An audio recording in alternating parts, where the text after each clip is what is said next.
গোটা পৃথিবীর বুকে বর্তমানে যতগুলো শাসক আছে, যে দেশেরই হোক, এত বড় অত্যাচারী শাসক এখন পৃথিবীর বুকে কেউ নাই, যেটা হাসিনা ছিল। আয়না ঘরের ভেতরে কত আলেমকে যে মৃত্যুর ঘাট উতারে দিয়েছে আপনি ভাবতে পারবেন। একজন মুফতি সাহেব বেরিয়ে এসে বলছে, আমি যখন দেখলাম পচা খাবারগুলো, সংসদের পচা খাবারগুলো আমাদেরকে দেওয়া হয়, খেতে পাচ্ছি না, নিয়ত করলাম আমি রোজা রাখবো। রোজা রাখতে লাগলাম। বলছে সেহরিতে যে খাবারটা দিত সেটাও পচা খাবার। ভাতগুলোকে দুবার তিনবার ধুয়ে ধুয়ে নুন দিয়ে খেয়ে রোজা রাখতাম। নামাজ পড়লে আমাদেরকে লাথি মারা হতো, গালি দিত। যে জায়গায় থাকতাম সেইখানেই পিসাব পায়খানা, শোবারও জায়গা ছিল না। কত মানুষ মারা গেছে, যাদের এখন হাহাকার লেগেছে, আত্মীয় স্বজন খুঁজে বেড়াচ্ছে, আমার আত্মীয় কোথায়, ও বলছে আমার আত্মীয় কোথায়, সব খুঁজে বেড়াচ্ছে। বহু মানুষ নিখোঁজ, সব আয়না ঘরে মারা গেছে, তাদের হাড় গোড় পড়ে আছে। এত অত্যাচার করেছে জালিম। আমির হামজা বলে একটা বক্তা আছে, তাকে জিজ্ঞেস করুন কি অত্যাচার করেছে। আপনার আল্লামা মামুনুল হককে জিজ্ঞেস করুন কি অত্যাচার করেছে। যারা সেই কারাগারে ছিল তাদের সঙ্গে কি ব্যবহার করেছে। ওই জন্যে যে আলেমরা তাকে বলেছে, ফিরাউন আর নমরুদের সঙ্গে তুলনা করেছে, এর মধ্যে কোনো ত্রুটি নাই, একদম দারুণ উদাহরণ দিয়েছে তারা। আমি তাদেরকে সাধুবাদ জানাবো। তবে যেখানেই থাক, আল্লাহ হিসেব কিয়ামতের দিনে লিবে। আল্লামা দেলওয়ার হোসেন সাইদির মতো লোককে 10টা নারীকে জিনা করা, ধর্ষণ করার কেস দিয়েছিল এবং ওগুলোকে সাজিয়েছিল। সেই মেয়েগুলোকেও আল্লাহ পাকড়াও করবে। আপনারা কি মনে করছেন আরজি করে যে মেয়েটা ধর্ষিতা হয়ে মারা গেছে, এর বিচার যদি কোর্ট করুক আর না করুক, আল্লাহর কসম আল্লাহর ঘরে বিচার হবে, আল্লাহর ঘরে বিচার হবে, রেহাই নাই। আসিফা বলে একটা মেয়েকে মন্দিরের ভেতরে ধর্ষণ করা হয়েছিল কয়েক বছর আগে, বাচ্চা ছেলে। 10 দিন তাকে রেপ করা হয়েছে, মারা গেছে, মার্ডার করে দেওয়া হয়েছে। এর বিচার কোর্ট করতে পারুক আর না পারুক, এতে কোনো যায় আসে না। আল্লাহর কসম আমার আল্লাহ বিচার করবেন, আর আল্লাহর বিচার কঠিন বিচার হবে, সহজ নয়। আর হাসিনারও বিচার আল্লাহ করবে। এত বড় জালিম ছিল। আমি তাকে মুসলমানই ভাবি না, কেউ যদি মুসলমান ভাবেন তার ক্ষতি হবে। বাংলাদেশের ভণ্ড জিকির নিয়েও মাজার নিয়ে কিছু বলুন। দেখুন, বাংলাদেশে কয়েকটা মাজার ভেঙেছে, এতে দুঃখের কিছু নেই, দুঃখের কিছু নেই। আমি একটা দলিল দিই, যদি আপনাদের কারোর ইচ্ছা থাকে, আমি দাওয়াত দিয়ে যাচ্ছি, আসা যাওয়ার খরচা দিয়ে দেবো। সলম মোড়ে চাপবেন বাসে, আমার মাদ্রাসার মোড়ে নামবেন। দুর্গাপুর আসানসোলগামী যে কোনো SBSTC ভলভো যেখানে চাপবেন, আমার মাদ্রাসার মোড়ে নামা হবে। একবারই হাইওয়ের ওপরে আমার মাদ্রাসা, দিল্লি রোডের ওপরে আমার গ্রাম। আপনি আসবেন, মেহমানখানায় রাখবো, আপনাকে দেখিয়ে দেবো। আমার এলাকায় নিয়ে গিয়ে একটা মাজার আছে, তাকে জিজ্ঞেস করলাম এখানে কোন হুজুর শুয়ে আছে। সে বলল কেউ নেই, পাথর চাবড়ি থেকে একটা মাটি এনে এখানে করেছি। মানে কিচ্ছু নেই। ভারতে 1 লক্ষ মাজার যদি থাকে, 95,000 মাজারে মাল নাই, ফাঁকা। মাঠে ঘাটে, রেল স্টেশনের ধারে, যেখানে সেখানে। আপনি বলুন তো, কোন সুস্থ মস্তিষ্কের মানুষ এরকম পৃথিবীতে আছে? আপনার গ্রামে যদি কোনো লোক মারা যায়, পুকুরটা যদি তার হয়, সে যদি বেটা দিকে বলে পুকুরের মধ্যেখানে আমাকে মাটি দিবি, দিবে? কথা বলে না, দিবে না। কেন? সে তারা মনে মনে ভাববে, আলেমদের সঙ্গে পরামর্শ নিবে, আমার আব্বা মরার সময় মাথা ঠিক ছিল না বলে বলেছে যে পুকুরে মাটি দিবি। বড় কষ্ট লাগে। কোনো সুস্থ মস্তিষ্কের লোক হতে পারে যে ওই পানির মধ্যেখানে বোম্বেতে হাজি আলী বাবার মাজার করবে, কবর দিবে? ওইটাও ফাঁকা, বাজার চালাচ্ছে। হাজি আলী বাবা বলে কেউ ছিলেন, কোথায় মারা গেছে কেউ, আল্লাহ ছাড়া কেউ জানে না তিনার কোথায় কবর আছে। কিন্তু কিছু ভণ্ড ওই পানিতে মাজার করে বাজার চালাচ্ছে, তারপর সরকার ওখান থেকে টাকা পাচ্ছে। কোনো অসুবিধা নাই মাজারে। যারা মাজার ভেঙেছে ভালো কাজ করেছে। বাংলাদেশে আলেমদের জেলখানায় কত নির্যাতন করত হাসিনা, এই বিষয়ে কিছু দেখুন। আমি আগেই বলে দিলাম, শুধু আলেমদের নয়, তার বিরুদ্ধে যেই কথা বলতো তার উপরে নির্যাতন চলতো। আমি তো বাংলাদেশে যেতে পারি না, এখন দাওয়াত আসছে, আমার সঙ্গে বাংলাদেশের একজন বক্তা এসছেন, মেদিনীপুরে জলসা করলে, এখন নিয়ে গিয়ে কলকাতায় ছাড়বে। উনি শুধু আমাকে ইনভাইট করতে এসছেন, কিন্তু আমাদের বাপ বেটার একটা গুণ আছে, আমাকে যদি এখন বাংলাদেশের লোক বলে 2 লক্ষ টাকা দেবো, যাব না। কারুর ডেট কেটে আমি কেউ কি ডেট দেবো না, আমার ডেট বুক হয়ে আছে একবারই ফেব্রুয়ারি পর্যন্ত, ডেট একটাও কেউ কি দিতে পারবো না। আজকেই একজন ফোন করেছিল ঢাকা থেকে, একটা ডেট কেটে দেন। আমি বললাম যদি ডেট কেটে দিই আপনি টাকা পাঠাবেন, আবার আমার কোনো কাছের লোক ফোন করলে আপনারটা কেটে তাকে দিয়ে দেবো। আমি ওই শ্রেণীর বক্তা লয়, যারা আমাকে দাওয়াত দিয়েছে আগে তাদের আমি। তারপরে বাংলাদেশে যাওয়াটা আমার জন্য ফরজ লয়, জরুরি লয়, যেদিন আল্লাহ সুযোগ দিবে যাব। 2025 সালের ডেট যারা নিবে বাংলাদেশের মানুষ, আমি দিতে রাজি আছি, কিন্তু এই বছরে ফেব্রুয়ারি 25 সালের ফেব্রুয়ারি পর্যন্ত একটাও ডেট নাই, খালি আমি দিতে পারবো না, ক্ষমা প্রার্থী। তাই বাংলাদেশ থেকে অনেক মানুষ ফোন করছে আমাকে, আমার পিএকে, আমি তাদেরকে অনুরোধ করব, যদি আমার ভিডিও পেয়ে থাকেন, বার্তা পেয়ে থাকেন, 25 সালের জন্য ডেট নেবেন, এই বছরের ডেটের জন্য কেউ অনুরোধ করে ফোন করে জ্বালাবেন না। আমি আপনাদেরকে ভালোবাসি, আপনারাও আমাকে বাংলাদেশের মানুষ ভালোবাসে। রেওয়ায়েতে আছে কিয়ামতের দিনে ইব্রাহিম নবী আল্লাহর কাছে অনুরোধ করবেন, আল্লাহ আমি আপনার কাছে আমার আব্বাজানের জন্য একটু অনুরোধ করতে চাই। আল্লাহ বলবেন তুমি তোমার 2টো পায়ের মধ্যখানে লক্ষ্য করো। রেওয়ায়েতে আছে ইব্রাহিম নবীর বাপ বীর্য আকারে রক্ততে লুটোপুটি খাবেন কিয়ামতের দিনে, কিন্তু অনুরোধ রাখা হবে না। কেন? এই জন্যই কোরআনে আছে ইব্রাহিম আলাইহিস সালাতু ওয়াস সালামকে নমরুদ যখন আগুনে নিক্ষেপ করবে, ইব্রাহিম নবীর বাপ সাইডে দাঁড়িয়ে চোখের পানি ফেলাচ্ছে। একদিকে ইব্রাহিম নবীর চোখে পানি, একদিকে ইব্রাহিম নবীর বাপের চোখে পানি। ইব্রাহিম নবীর আব্বাজান বললে, হে আমার পুত্র ইব্রাহিম, তুমি আমাদের দেবদেবীকে মেনে নাও, আমাদের রবকে মেনে নাও, আমি নমরুদকে অনুরোধ করব তোমাকে ছেড়ে দিবে। ইব্রাহিম নবী চোখের পানি ফেলিয়ে বললে, আল্লাহর কসম করে বলছি, হে আমার আব্বাজান, আমার চোখের পানি তোমার নমরুদের, তোমার এই জালিমের আগুনের ভয়ে নয়, আল্লাহর ভয়ে। কিয়ামতের দিনে আপনার সঙ্গে আল্লাহ কি আচরণ করবে, তাই আমি অনুরোধ করছি আমার আল্লাহকে বিশ্বাস করো। কিন্তু ইব্রাহিম নবীর সামনে নমরুদ বললে, এতটুকু অনুতপ্ত নয়, ইব্রাহিমকে আগুনে নিক্ষেপ করো। আল্লাহর কসম, ইব্রাহিম নবী পৃথিবীর কারুর কাছে প্রার্থনা করেনি, কারুর কাছে চাইনি, চেয়েছেন তো একমাত্র নিজের রবের কাছে। জোরে বলুন সুবহানাল্লাহ। চলুন, আমাদের দেশের ছেলে হচ্ছে না, চাইছে কোথায়? বললে অমুক মাজারে গেলে ছেলে হবে, লোক চলে যাচ্ছে। মাজারে শুলে কখনো ছেলে হয়? বউকে বলেছে পাথর চাবড়িতে 3 দিন শুয়ে ছেলে হয়ে যাবে, নাউজুবিল্লাহ। আমরা শুনেছি স্বামীর পাশে শুলে ছেলে হয়, বলছে মাজারে গেলে ছেলে হয়।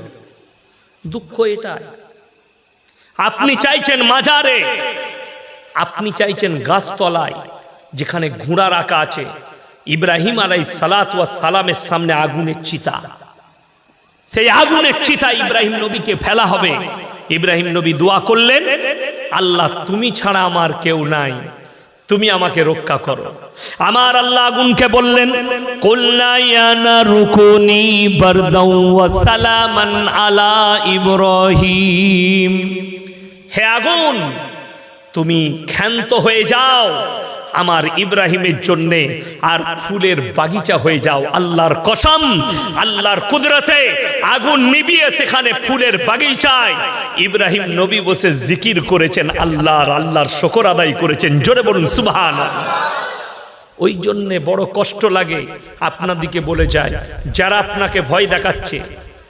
আমি একটা বক্তব্য শুনলাম আসামের মুখ্যমন্ত্রী হিমন্ত বিশ্ব শর্মাজি, তিনি বলছেন, मैं चाहता हूं, मेरा मिशन है, इस्लाम खत्म हो जानी चाहिए, करुणा की तरह खत्म हो जाना चाहिए, मैं इस्लाम को खत्म कर दूंगा। पहले इतिहास उठाकर देखो, नमरूद आया था इब्राहिम को जलाने, खुद मिट गया। फिरौन आया था मूसा को मिटाने, खुद मिट गए। तुम इस्लाम क्या मिटाओगे? তোমার মতো কত তাবর তাবর বাপের বেটা এলো, আল্লাহর কসম ইসলামকে মিটানো তো দূরের কথা, কোরআনের একটা জের জবরকে লড়াবার ক্ষমতা পৃথিবীর শক্তির নাই। যদি কোরআনকে জিজ্ঞেস করেন, আল্লাহর কসম আমার আল্লাহ কোরআনে ওয়াদা করেছেন, ফালান তাজিদা লিসুন্নাতিল্লাহি তাবদীলা। আপনি যদি কোরআনকে বিশ্বাস করেন, আল্লাহ কোরআনে বললেন গোটা পৃথিবীর শক্তি হে রাসূল একদিকে যদি দাঁড়িয়ে যায়, গোটা পরমাণু শক্তিধর দেশ যদি একদিকে দাঁড়িয়ে যায়, কিয়ামতের সকাল পর্যন্ত আমি আল্লাহ না চাইলে আমার কোরআনের একটা জের জবরকে পরিবর্তন করার ক্ষমতা পৃথিবীর কোনো শক্তির নাই। জোরে বলুন সুবহানাল্লাহ।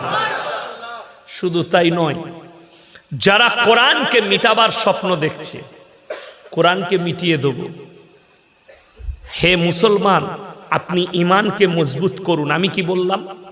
আপনি ইসলাম পাননি, আপনি আবেগে ইসলাম পেয়েছেন, আবেগে ইসলাম করছেন। যদি আপনি বিবেকের দ্বারা ইসলাম করতেন, আপনার দিলেতে আল্লাহ ছাড়া কারো ভয় থাকতো না, মৃত্যু ছাড়া আর কেউকে আপনি বিশ্বাস করতেন না, আল্লাহ ছাড়া কাউকে বিশ্বাস করতেন না। যদি আপনার কাছে বিবেকের ইসলাম থাকতো, আপনি চলুন আপনাকে বুঝিয়ে দিই।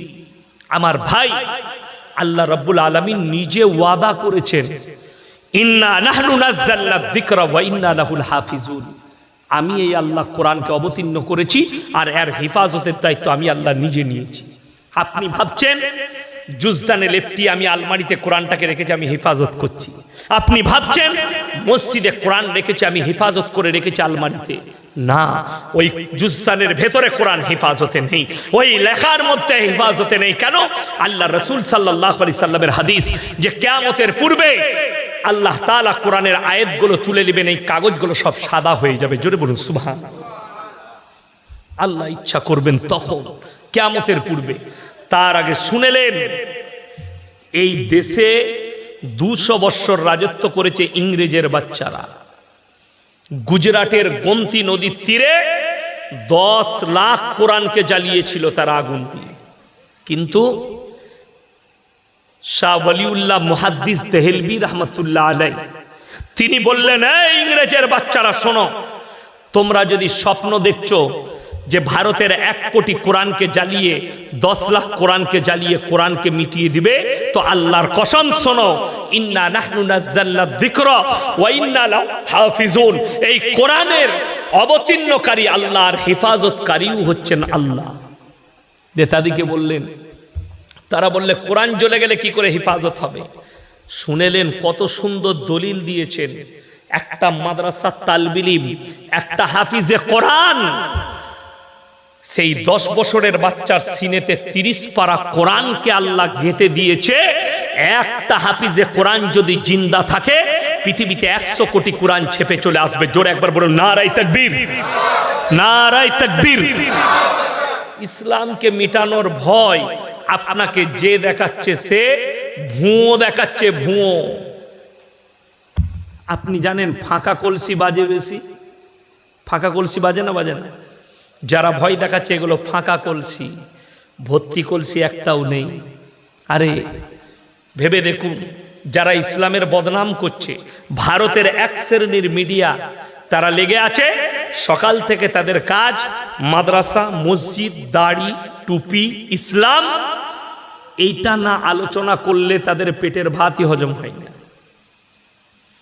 আপনাদিকে দলিল দিয়ে যায়, যারা বলছে ইসলাম খারাপ ধর্ম, শান্তির ধর্ম নয়, তাদেরকে বলি ইসলাম এত খারাপ, ইসলাম এত খারাপ যে মাইকেল জ্যাকসনের মতো পৃথিবী বিখ্যাত ড্যান্সার ইসলাম কবুল করতে বাধ্য হয়ে গেল। জোরে বলুন সুবহানাল্লাহ। ইসলাম এত খারাপ, ইসলাম এত খারাপ, পৃথিবীর শ্রেষ্ঠ বক্সিং ফাইটার মাহমুদ আলী ইসলাম কবুল করতে বাধ্য হয়ে গেল। জোরে বলুন সুবহানাল্লাহ। ইসলাম এত খারাপ, পাকিস্তানের ক্রিকেটার ইউসুফ ইউহানা মোহাম্মদ ইউসুফ হয়ে গেল। জোরে বলুন না সুবহানাল্লাহ। ইসলাম এত খারাপ, যে লোকটা বলবীর সিং প্রথম বাবরি মসজিদে হামবার মেরেছিল, আল্লাহ তাকে ইসলামের জন্য কবুল করে নিল। জোরে বলুন সুবহানাল্লাহ। যে জিনিসের চর্চা বেশি সেই জিনিসের দাম বেশি। জোরে বলুন সুবহানাল্লাহ। যে জিনিসের চর্চা বেশি তার দাম বেশি। যখন দেখবেন একটা মানুষের গাল, একটা মানুষের বদনাম বেশি হচ্ছে, জানবেন মানুষটার মধ্যে কিছু একটা আছে। কথাটা ঠিক কি না? গোটা পৃথিবীর বেঈমান কাফেররা নবীজিকে নিয়ে আলোচনা করছে না করেনি? এক শ্রেণীর লোক, আমরা রসুলের জন্য, রসুলকে কোনোদিন আমরা কেউ দেখেছি আল্লাহর নবীকে কথা বলে? কেউ দেখিনি। কিন্তু আল্লাহর রসুলের জন্য আমাদের জান হাজির না হাজির নয়? সকলে জোরে বলুন ইনশাআল্লাহ হাজির। আমরা আল্লাহকে কেউ দেখিনি, কিন্তু আমরা আল্লাহর কাছে গিয়ে সিজদা করছি। জোরে বলুন সুবহানাল্লাহ। এইটাই তো বিশ্বাস। কোরআনে আছে আল্লাযীনা ইউমিনুনা বিল গায়ব, না দেখে আল্লাহকে বিশ্বাসের নাম হচ্ছে ঈমান। আল্লাহকে দেখার প্রয়োজন নাই, না দেখে বিশ্বাস করেছেন, এটাই ঈমান। না দেখে সিজদা করেছেন, এটাই ঈমান। এখানে হাজী সাহেব কে আছেন? হাত তুলেন। হাজী সাহেব কেউ নেই? একটাও নেই হাজী সাহেব? উমরা করতে কেউ গেছেন? হাত তুলেন। নেই। আপনার এলাকায় আছে? হাত তুলেন। আচ্ছা, ঠিক আছে। দেখুন আল্লাহর হাবিব সাল্লাল্লাহু আলাইহি সাল্লাম কোথায় শুয়ে আছেন? মদিনায়। মক্কা থেকে মদিনা 430 থেকে 470 কিলোমিটার রাস্তা। একটাও মাজার নাই। ওই মাজার দেখেছো? মাজার নাই। আমার বাড়ি থেকে এই হাওড়া হচ্ছে 160 কিলোমিটার।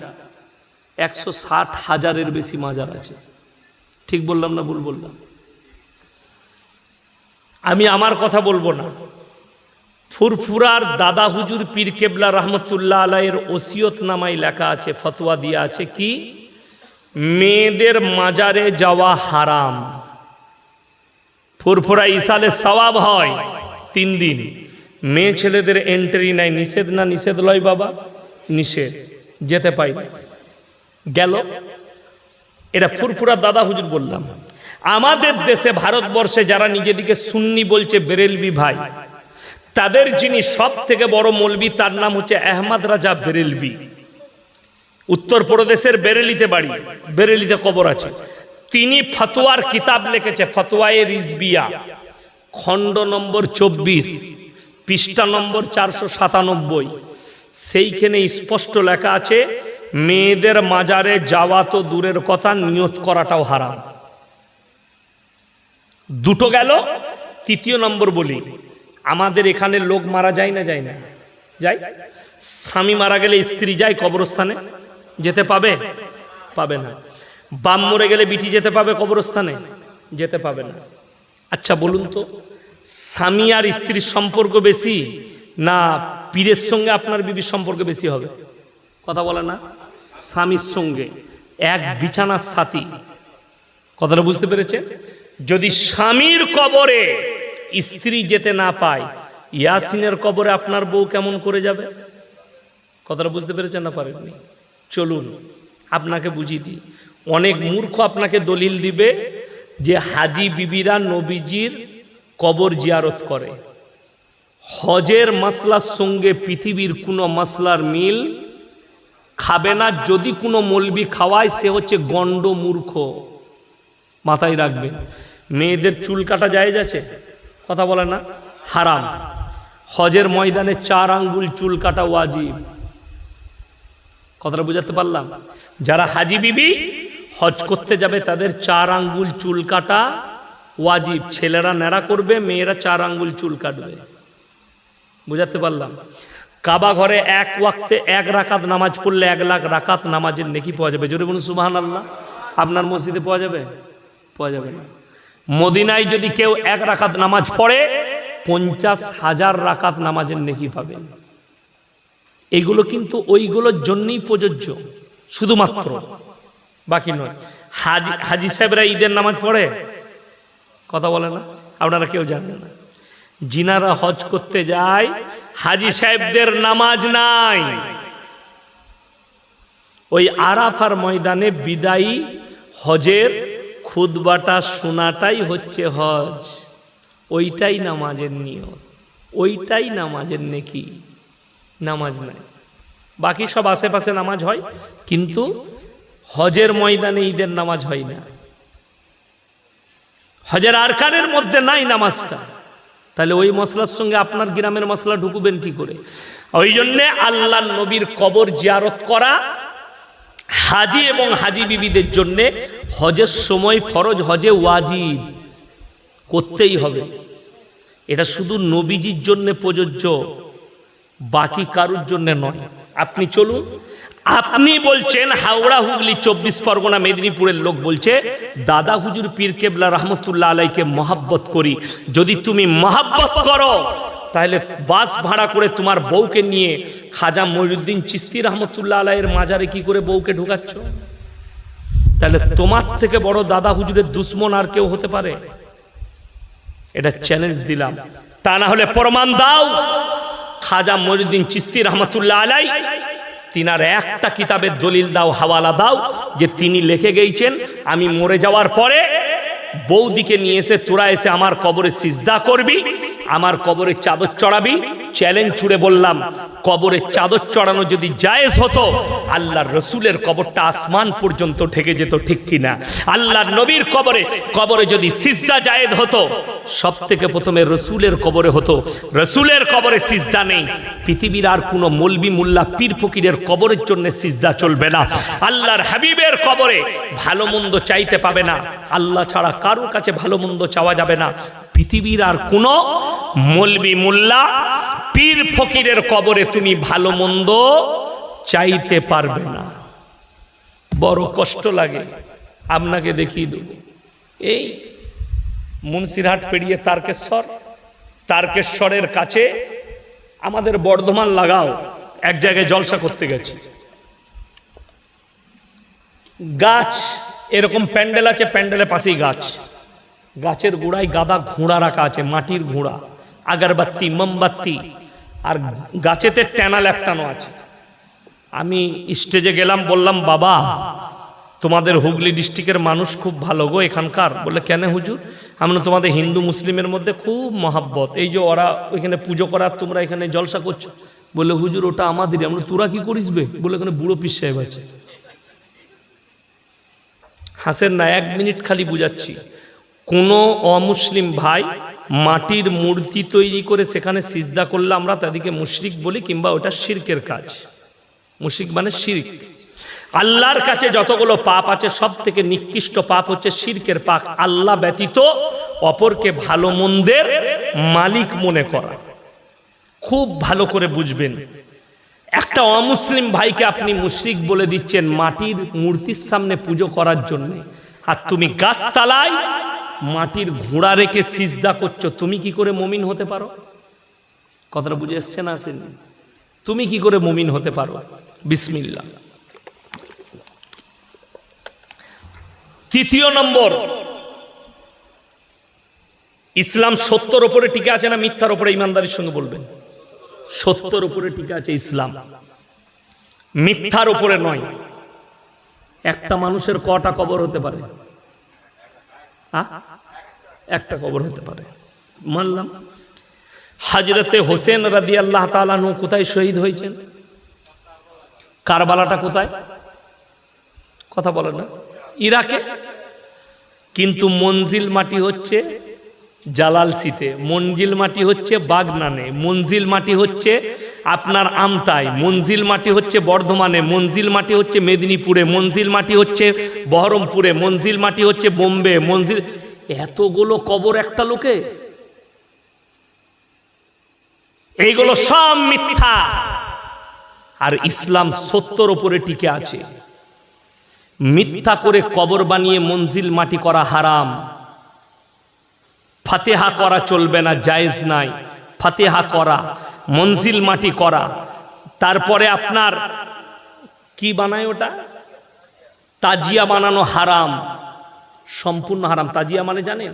তার ভেতরে হযরতে হোসেনের কবর করে, ওটাকে বলে হোসেনের কবর। আচ্ছা বলুন, থাকে হোসেন? হযরতে হোসেন থাকে?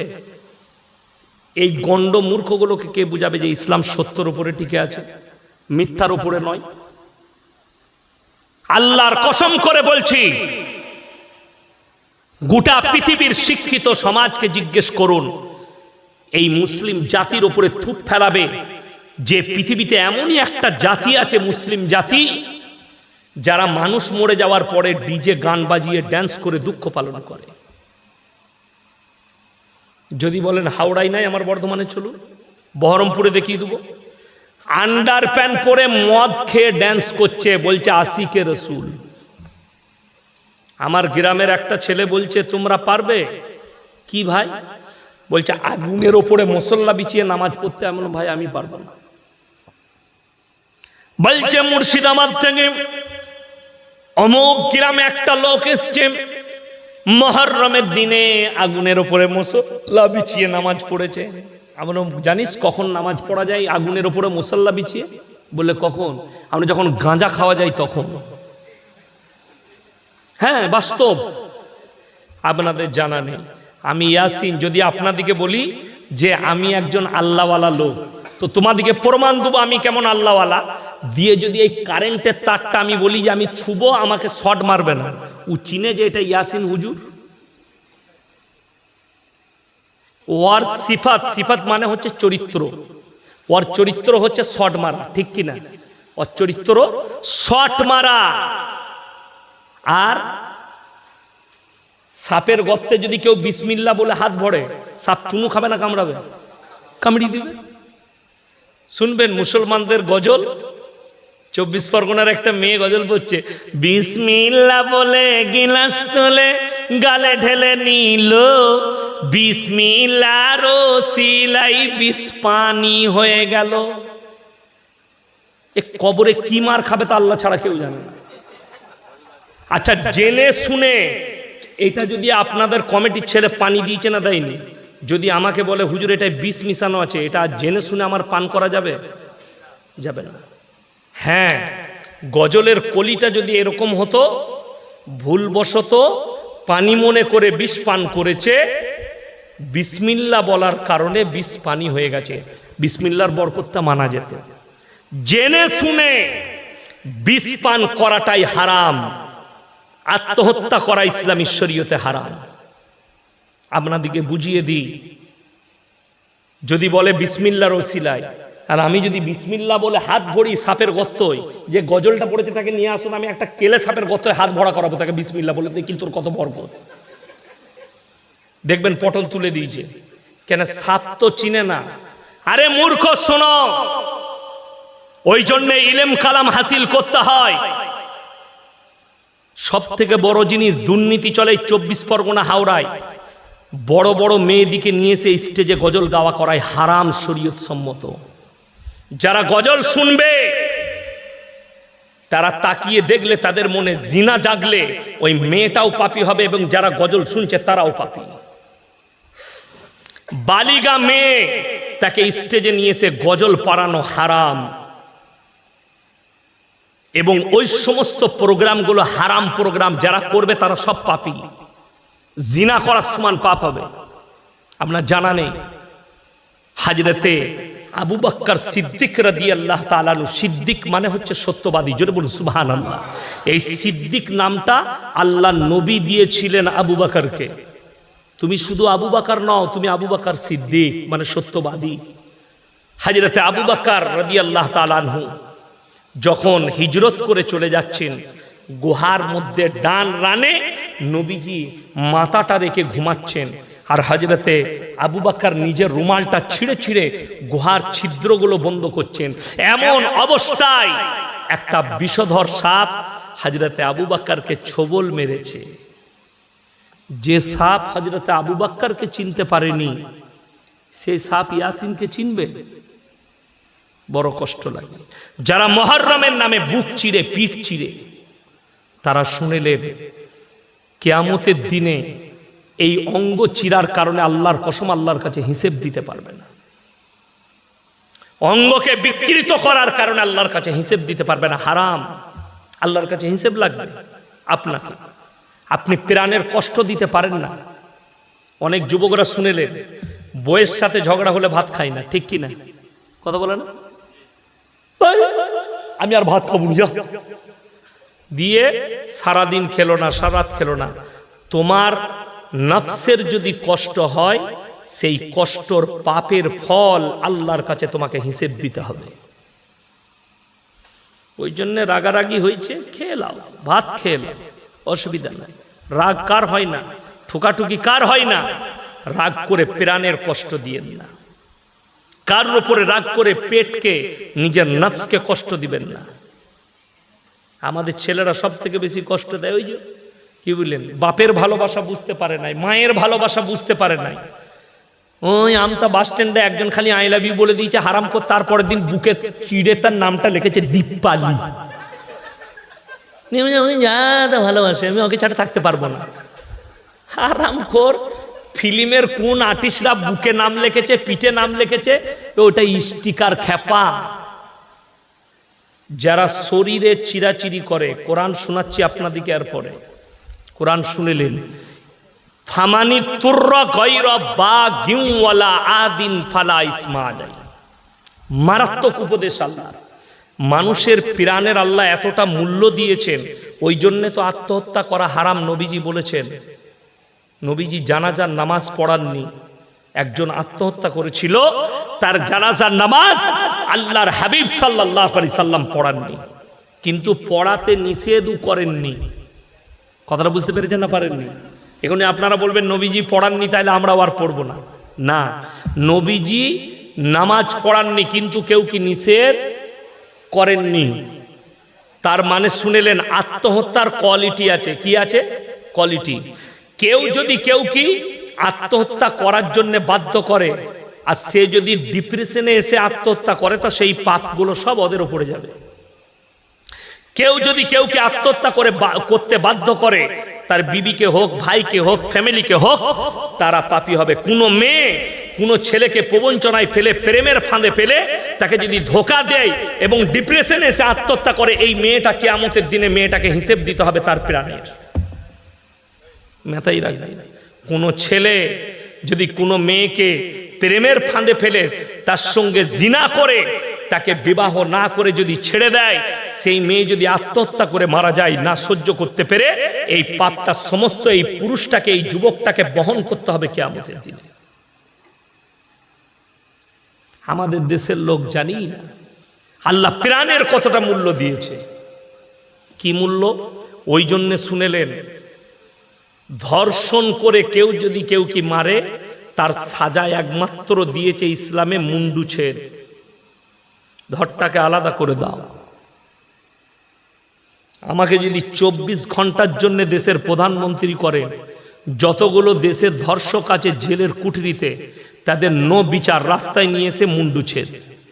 24 ঘন্টার জন্য যদি আমাকে দেশের পিএম করেন, আমি চ্যালেঞ্জ ছুড়ে বললাম, 24 ঘন্টার ভেতরে যত চোর আছে হাতগুলো চুটিয়ে কেটে দেওয়া করাবো, এবং যত ধর্ষণকারী আছে কোনো মামলা নয়, বিচার নয়, নিয়ে এসো, রাস্তায় মুন্ডু ছেদ করে দাও। বস করিয়ে আম জনতার সামনে, যেন সবাই চোখে দেখতে পাই, যেন লাইভ হবে আর মুন্ডু ছেদ হচ্ছে, তবে ওই পাপটা যাবে।